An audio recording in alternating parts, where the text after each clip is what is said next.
c'est Mélissa de Je suis maman et on se retrouve pour une nouvelle vidéo. Alors aujourd'hui, ça va être une vidéo un peu spéciale, on va aborder un sujet où beaucoup de femmes vont se reconnaître. Il s'agit... Chérie, il est où mon t-shirt bleu avec le col en V là? Il s'agit de la charge mentale. Alors, qu'est-ce que la charge mentale? La charge mentale est une charge cognitive portée par la femme en charge de la bonne organisation du foyer. Donc c'est une question de gestion, de planification, d'organisation et c'est une charge constante. Les femmes, elles sont tout le temps en train de penser à ce qu'il faut faire, ce qu'il va falloir faire, à qui va devoir le faire, où, comment, pourquoi, qu'est-ce qu'il faut acheter, qu'est-ce qu'il ne faut pas acheter. Et quelles sont les conséquences d'une charge mentale? Parce que bien souvent, je pense que tout le monde croit qu'il n'y a aucune conséquence à avoir une charge mentale élevée comme ça. Mais il faut savoir qu'à la longue, une trop grosse quantité de charge mentale peut impliquer forcément une fatigue sévère. Ça peut être une dépression, on peut avoir des problèmes d'anxiété, des problèmes de peau, des problèmes de perte de cheveux, des problèmes de maux de ventre, des migraines. Enfin voilà, la charge mentale peut vraiment entraîner physiquement et mentalement des problèmes, et ça peut être de graves problèmes. Donc il faut vraiment pas prendre ça à la légère, et je pense que la plupart des gens disent oui, c'est un mot qui a été inventé, la charge mentale, qu'est-ce que c'est? Mais non, la charge mentale existe et c'est prouvé, et il y a des conséquences, donc il faut pouvoir y remédier aussi. Chérie, t'as pensé à racheter du jambon? Je l'ai fini ce week-end.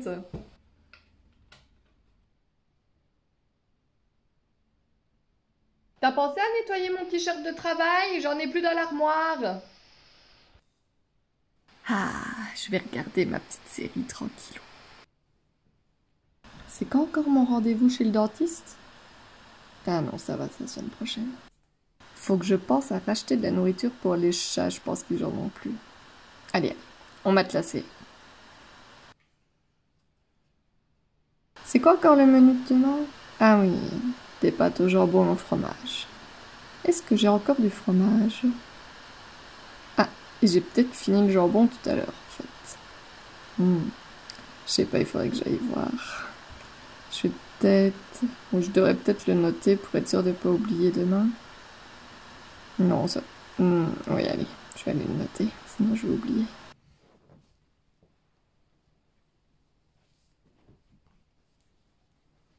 Alors, voilà, alors, acheter du fromage, du jambon.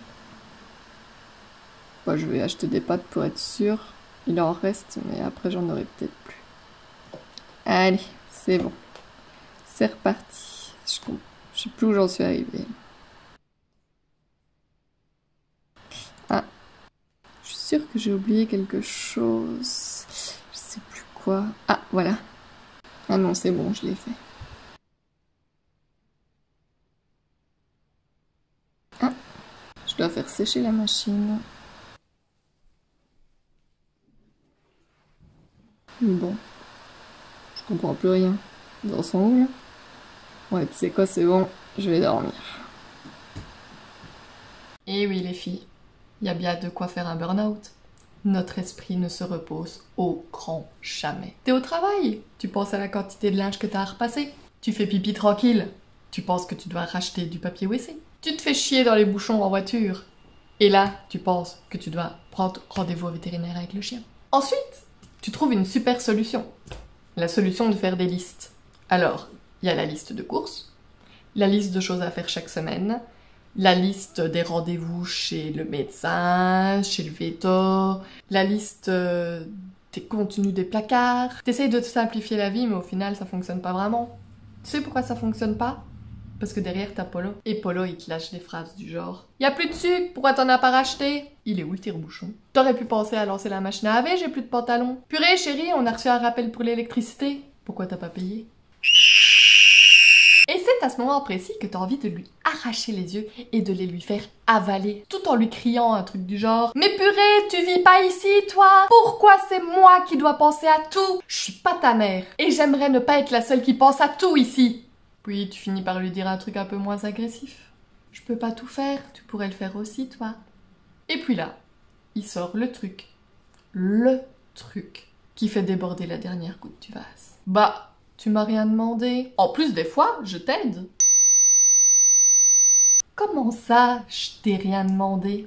Parce que donc, il coule de source qu'on me considère comme la responsable en titre des tâches ménagères, de la maison, des rendez-vous, etc. Parce que si, en plus de devoir le faire, je dois demander aux autres ce qu'ils doivent faire, en fait, moi, je m'en sors plus. Hein. Pourquoi lui, il ouvre pas grand ses petits yeux et qu'il ne remarque pas ce qu'il y a à faire? C'est quand même pas compliqué.